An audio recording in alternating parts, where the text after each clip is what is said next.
Vamos continuar aqui. Agora nós vamos fazer as relações entre pesos e volumes. Nós vamos relacionar esse lado aqui de pesos com esse outro lado aqui de volumes. Lembrando que esses pesos nós poderíamos também estar expressando isso em massa, apenas dividindo o valor do peso pela aceleração da gravidade, né?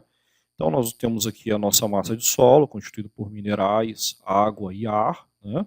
E a gente vai estar relacionando o peso de cada fase dessa com os volumes, né, de cada uma delas. Então vamos lá, nossa primeira relação, a gente chama de peso específico aparente natural ou úmido, né? É o peso específico do solo, né, do jeito que ele está. Tá? Então, a gente está relacionando agora, nós vamos fazer a relação de peso dele com o volume dele. Então é o peso total da amostra dividido pelo volume total da amostra. Né? Lá dentro daquele peso vai ter água, vai ter ar, vai ter sólidos, né? Minerais de diversos tipos, e constituir isso tudo dentro de um volume. Então, isso vai ser o peso específico desse material. Se a gente fizesse essa conta utilizando a massa, né? Então nós teríamos o valor chamando de massa específica do material. Né? No caso aqui nós estamos apresentando em peso, mas seria a mesma coisa falar em massa. Bom, a gente costuma utilizar essas unidades, eu estou trazendo aqui para ficar mais fácil aí para a gente, as unidades que a gente costuma utilizar dentro da área aí de geotecnia e de mecânica dos solos. Né? Então nós temos aqui as unidades gramas por centímetro cúbico, ou quilogramas por decímetro cúbico, ou tonelada por metro cúbico, ou kilonewtons por metro cúbico. Bom, essas três primeiras unidades, por eu estar aqui, divido por 1000 para chegar em quilograma, divido por 1000 de novo de quilograma para chegar em toneladas. A mesma coisa eu faço aqui, divido por 1000 centímetros cúbicos para chegar em decímetros cúbicos. Novamente divido por 1000 para chegar em metros cúbicos. Então, o número nessa unidade, ele é o mesmo número nessa outra unidade aqui, quilogramas por decímetro cúbico, e também em toneladas por metro cúbico. Já em quilonewtons por metro cúbico, para transformar a tonelada para quilonewtons, a gente aqui multiplica por 10. Então, se eu tenho 1 tonelada por metro cúbico, eu vou estar tendo também aí, igualmente, 10 kilonewtons por metro cúbico. São essas unidades que a gente costuma utilizar. Bom, próxima relação aí é o peso específico aparente seco.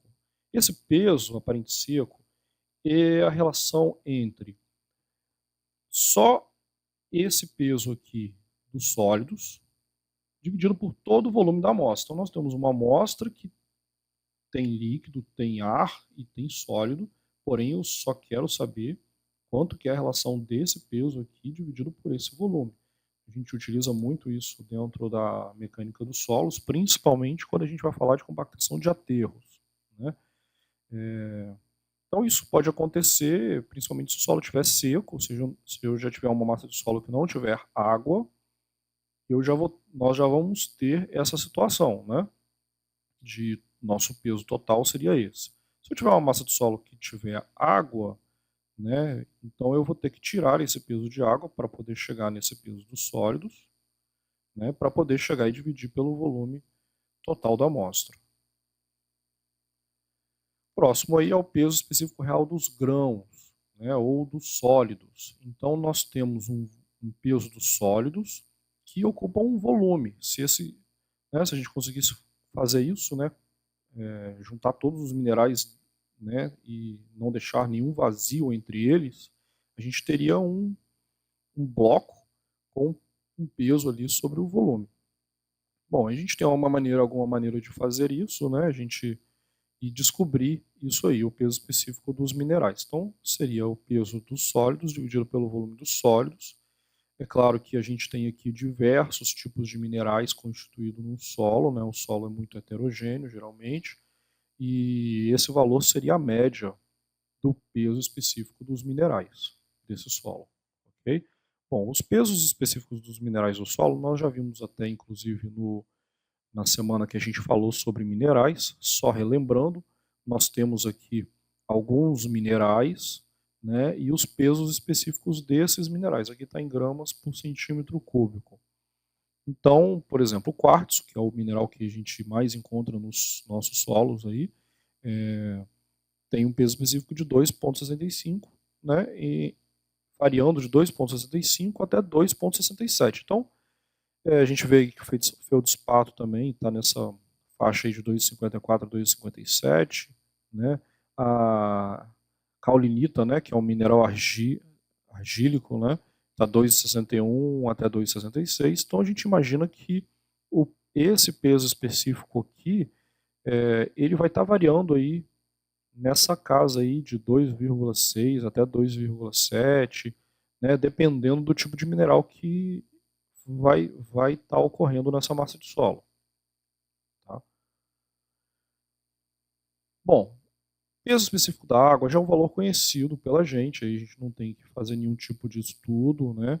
A gente vai estar utilizando o valor aí, aproximado de 10 kN por metro cúbico, ou se eu fosse falar isso em tonelada por metro cúbico, seria 1 tonelada por metro cúbico.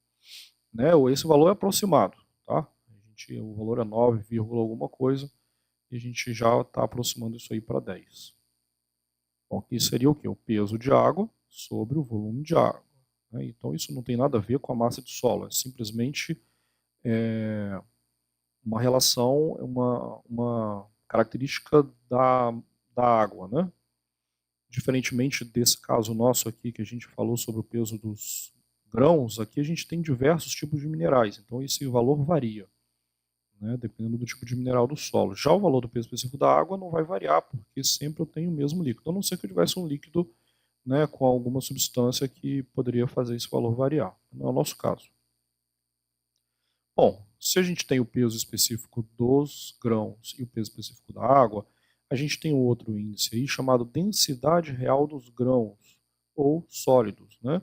Então, é o valor do peso específico dos grãos dividido pelo peso específico da água. Como esse valor do peso específico da água é uma constante, então ele está simplesmente dando para a gente praticamente o valor do peso específico dos sólidos de uma forma adimensional, sem unidade, né? Que eu estou aqui eliminando a unidade aqui de peso por volume, nesse caso.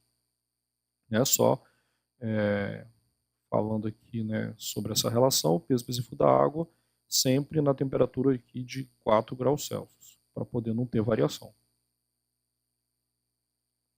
Bom, o peso específico saturado do solo é o peso específico desse solo aqui, no momento que todo esse volume de vazios estiver preenchido por água. Então não teria vazios, né? Eu não teria ar nos vazios. Todos os vazios preenchidos por água. Então a gente aprendeu aí com relação ao grau de saturação, quando o solo tem o grau de saturação igual a 100%, a gente chama de solo de saturado, né? Porque o volume de água é igual ao volume de vazios, ou o volume de água dividido pelo volume de vazios vai dar igual a 1, né?